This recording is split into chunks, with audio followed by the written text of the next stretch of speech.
Hey everyone, welcome to the Wilson Homestead. So I just wanted to give you a little veggie garden tour today because I haven't updated you in a while. I have some good, some bad, and some ugly. So I think we're going to start with the ugly first because, you know, nobody wants to end on a bad note. Alright, so this hot mess over here was supposed to be the home of my next raised bed, and my husband hasn't had time to help me yet, so it started out as a pile of dirt that I put in there so that way we'd have enough soil to have in the raised bed, and then it just got covered with weeds and I didn't have time to deal with it, so now this is what it looks like. And it's probably going to stay that way for a while. Next bed over, a weedy mess, I know. I've got to get out here and weed, but with work and everything, I have been having a hard time to get out here for the past couple weeks, so it is what it is. But I have some dill growing here, and I have some beans, which are Roma 2 bush beans. Bush beans. Like, why are they doing this? See this?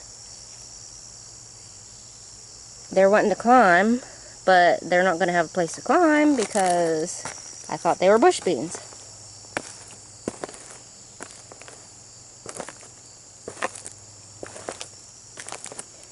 And down at this end, in amongst all of the weeds, I do have some carrots growing.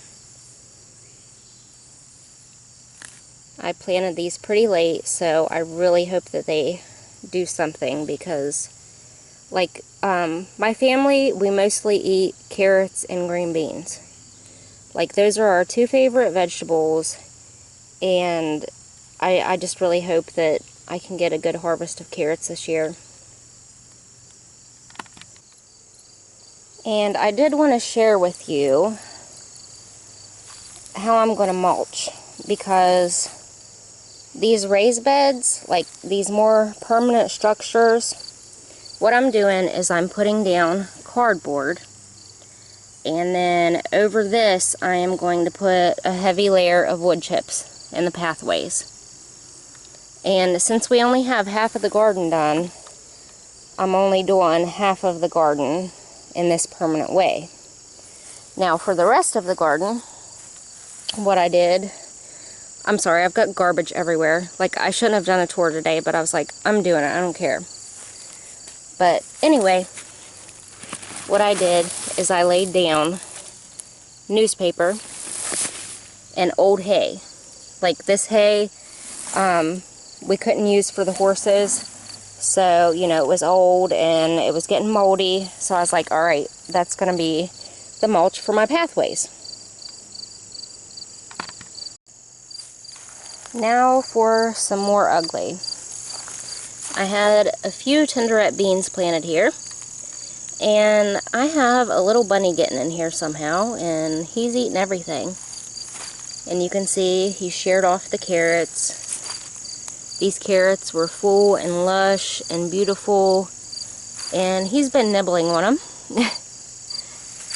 But they look like they're coming back pretty strong, so I'm not going to worry about it. You know, I'll get what I get.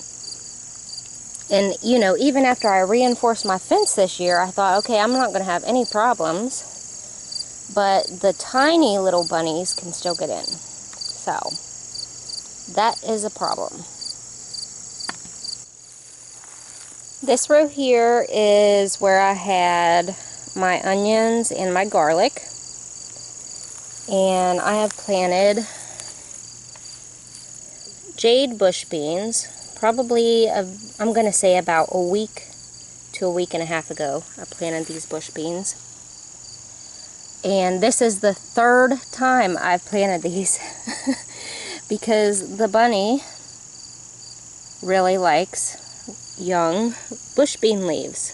So hopefully I'll at least get to try a couple of jade bush beans. This is the first time I've grown them, and I'd really like to try them. So, Mr. Bunny, if you're around here anywhere, at least save me a couple plants so I can try these. Cucumbers are doing really well. I have 2 rows of them. On this first small section, from here to here, I would say it's about a 4-foot section, I planted muncher cucumbers. Now, muncher cucumbers are my favorite cucumber to eat fresh. So I didn't want to go crazy with them because, you know, after they start producing, you can barely keep up with them. And I would say I've probably picked about 7 cucumbers off of this plant. And I don't let them get really any bigger than this. Like, this right here is the perfect size to harvest, if I can get it off there. Good grief. Okay, there we go. But really nice cucumbers. Thin-skinned. Love these babies. And here's another muncher cucumber down in here. I'm going to go ahead and pick it. Good stuff. Okay, now all of the rest of these cucumbers are national pickling cucumbers because we love dill pickles. So I like to can a bunch of dill pickles so we have them throughout the year. You can see I've got fruit on. I've got a ton of flowers. It's going really well. I've picked, I think, 2 of the pickling cucumbers so far, but like really you have to wait until a bunch of them come in before you can start canning, because who wants to waste all that time on 1 jar of pickles? So the few that I'm getting off of here now, we're just eating fresh. And I don't let them get much bigger than this. And usually when I know that I'm going to be canning and pickling them, I like them even to be smaller than this. I'm really pleased with my peppers this year. You know that peppers are my nemesis. Excuse the cardboard over there, because you know that that's what I'm using to mulch behind me.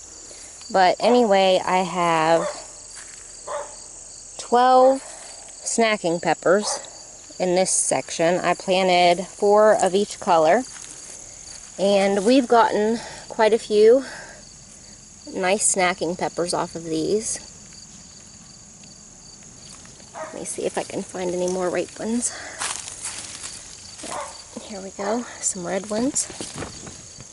I planted red, yellow, and orange. Are there any yellow ones to show you? No. But they're producing really well.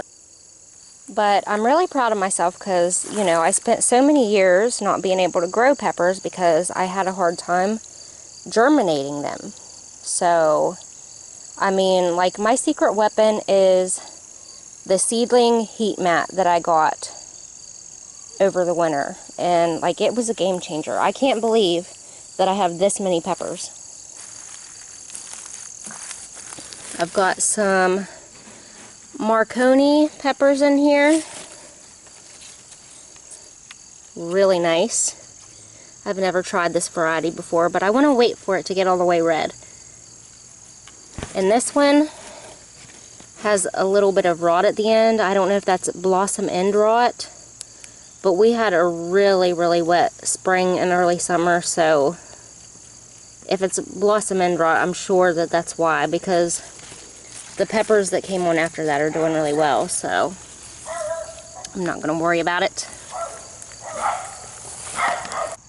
Okay, next grouping of peppers is Corbaci.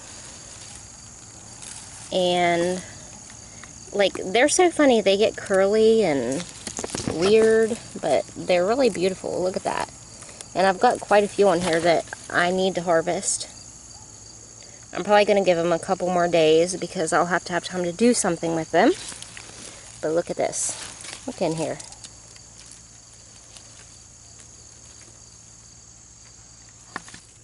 And I have 2 banana peppers here and here. One got really tall and one stayed short and squatty, but this one has some beautiful peppers on here to harvest. And lastly, I have 2 jalapeno plants. I don't grow a lot of hot peppers because I don't like hot things, but it's nice to have like a half a one or even a whole one in salsa, just to give a little kick, not much.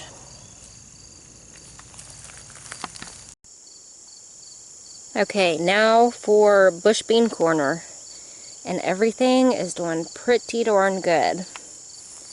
I have a row of Blue Lake, which is one of my standby favorites. I like Blue Lake, I like Tenderette, and these always produce really well for me. And you can see that I've got some beans to harvest. I need to come through here and take these off, but tons of blooms, tons of baby beans. Everything's going really well with this row.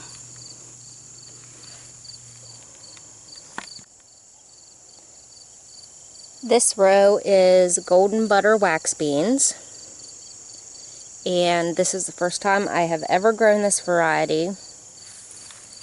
And they're also doing pretty good. You can see some beans in there.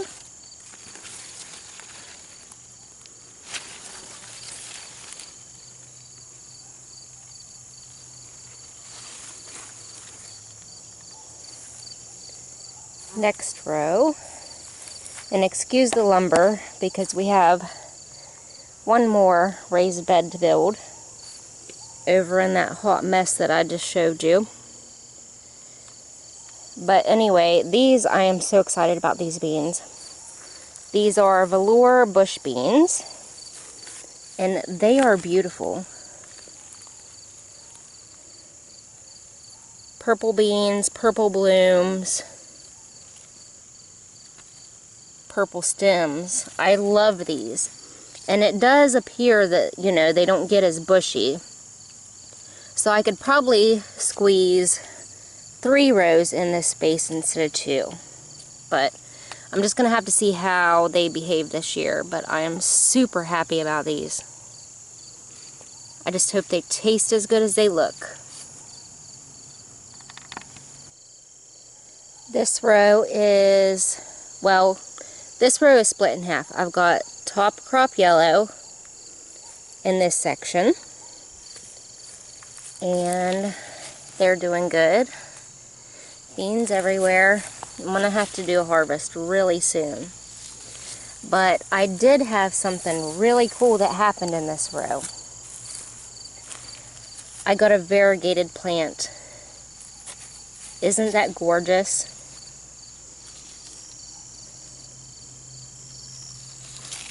I love it. Like, I hope that it's variegated and not some kind of disease, but it's been this way the entire time it's been growing. And the other plants around it look really healthy, so I'm pretty sure it's just variegated. But I love that. I found a treasure. So what I'm going to do is I am going to let all of these beans ripen and dry out on this plant, and I'm going to save them because if I can have a chance to have some more of these variegated plants, I would love it. So I'll harvest all of the regular ones and save the seeds from this one. Now on this other end I have some Roma 2 bush beans, and they just haven't done well for me. I don't think I'll grow them again.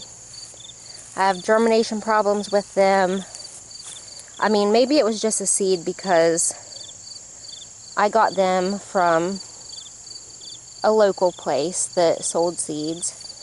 But, you know, I'm just not really happy with it. And then up here, these got munched, so that's no fault of their own.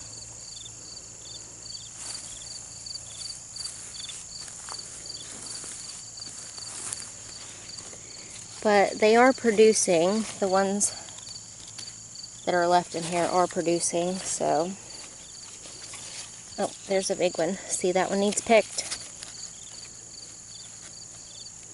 But yeah, I don't think Roma 2 is going to be the bean for me. Next row is Tenderette, one of my favorites. And you can see the end of this row has been munched on too, which is a shame.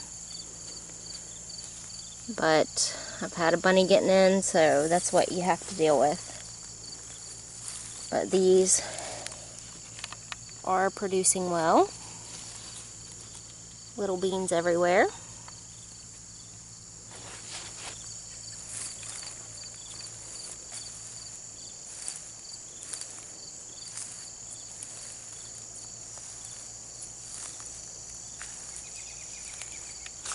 Oh look, there's some damage down here too by the bunny.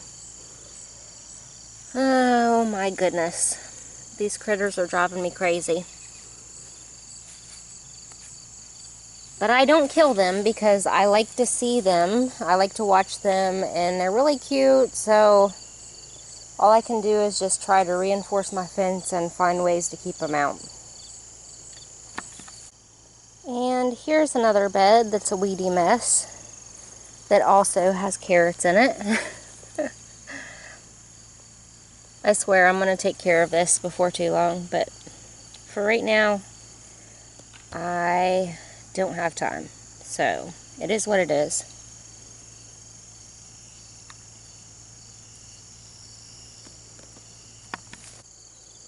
Alright, now for some exciting tomatoes. Look at these babies. I was afraid because I was so far behind planting them, but they have caught up and they are looking pretty good.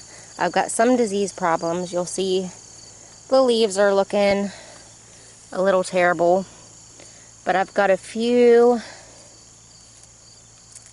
black cherries in here, and I love, this is my favorite cherry tomato. And I will tell you, I have, like, everybody says that their favorite cherry tomato is Sun Gold. So I grew some of those this year, and I can tell you, this one is still my favorite. I don't think it can be topped. But I have a lot of fruit setting on, and I'm super excited for these plants. And then on down the row here, I have Dr. Weitch's, which is a yellow tomato. And I do believe that these are the largest tomatoes in the garden. And this one makes me nervous because it's so close to the ground. But that thing is massive. And you can see something's been added already. That really worries me. I hope it doesn't rot before I get to pick it. But there is another pretty big one up here. But, like, I really want to weigh this sucker. I've never grown a 2-pound tomato before, but that looks pretty close to me. So I hope that I can harvest it and weigh it and share it with you guys. But I've got pretty good fruit set all throughout the tomato. So this kind, whenever it gets ripe, it'll turn yellow. And it's one that I've grown for a few years. But super excited about this big boy. In this next row, I started out with a few large barred borer plants. And look at the striping in these tomatoes. It's so beautiful. This one is starting to blush. It has fruit all over it. Really good producer.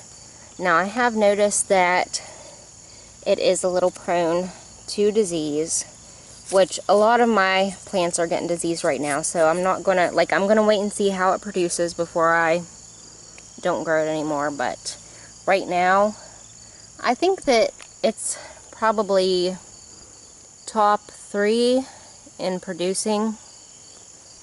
And down here, I have one that is pretty close to getting ripe. But that is a beautiful tomato. Gorgeous.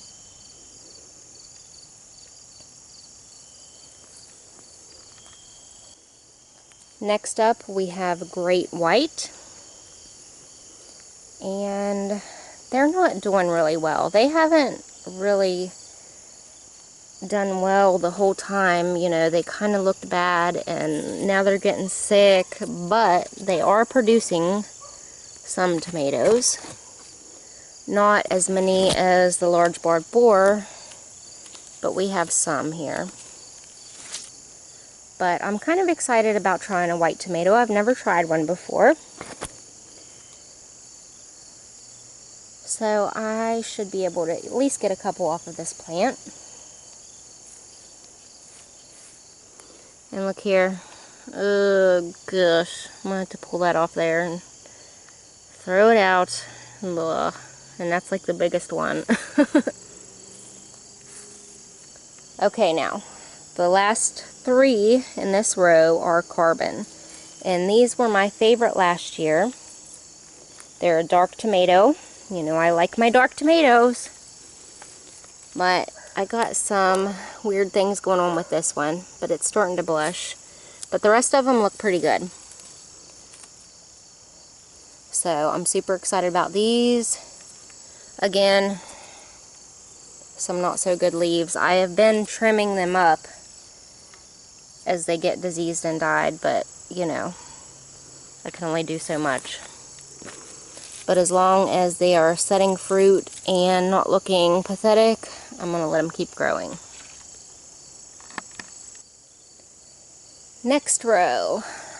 The first 3 in this row are Mortgage Lifter, and they produce like crazy. I'm going to say that they're my largest producing big tomato.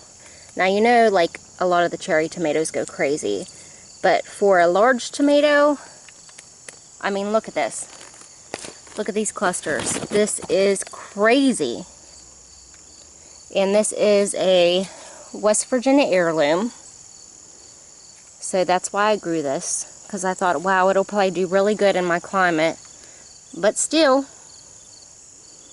it's looking kind of sick. So I just hope it can hold out long enough to ripen all this glorious fruit. And I will tell you that this was the first large tomato that I harvested out of the garden this year. This is the only large tomato so far. So I might be stuck with growing this one forever. I don't know. I just can't believe how much it produces. Crazy. And I know it looks sick, and I'm sorry, but like in this climate, blight is a thing. So my poor tomatoes are like sheared clear off at the bottom, and like I don't know how people on YouTube grow these full lush tomatoes without having any sort of issues with blight. I am envious of them. But I'm hopeful that I'm going to get quite a few fruit off of this plant before it succumbs to this blight.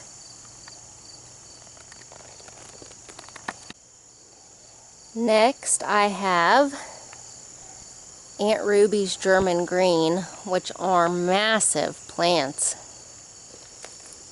And I do have fruit all over the place in here. Look at those beauties.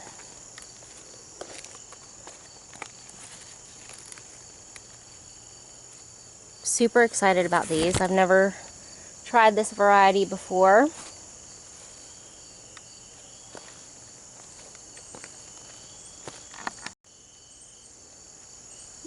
These are Paul Robeson. I've heard a lot of people recommend these. And I love dark tomatoes, so I figured that this would probably be a winner. A good bit of fruit sitting on here. Not nearly as prolific as the mortgage lifter, but I'll do anything for a dark tomato. So here we are. Last one, Cherokee Purple. This tomato has been my nemesis in the garden for the last couple years. It's the first one to get picked apart by the animals. But like I said, I have my reinforced fence up, so hopefully I can actually try some of these this year. Another dark tomato. It doesn't seem like the tomatoes are as big as the carbon tomatoes.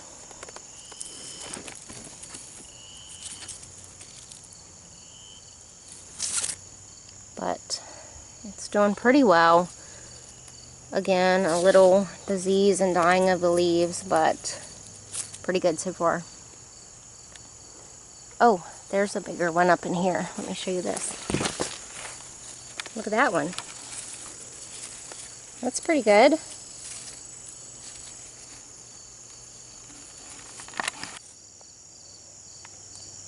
Next three are Kellogg's Breakfast. And I'm not really pleased with the production of these. Like, it might just be me, but there are a few good-sized tomatoes on here, but, you know, it's just not very many. Like, when you have this huge of a plant, you expect a lot more tomatoes. It might be my fault, but, you know, I just don't know what's going on here. Next one is Aunt Ruby's German Green. Seems like a really good producer. Lots of tomatoes on there.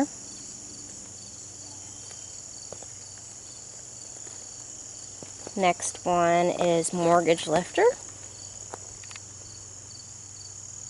Again, a lot of tomatoes. And like this row is kind of like a mixed row of plants that I had left over.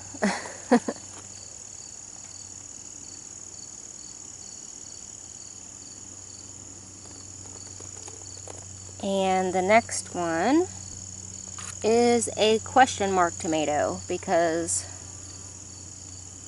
I lost the tag. So it'll be a surprise.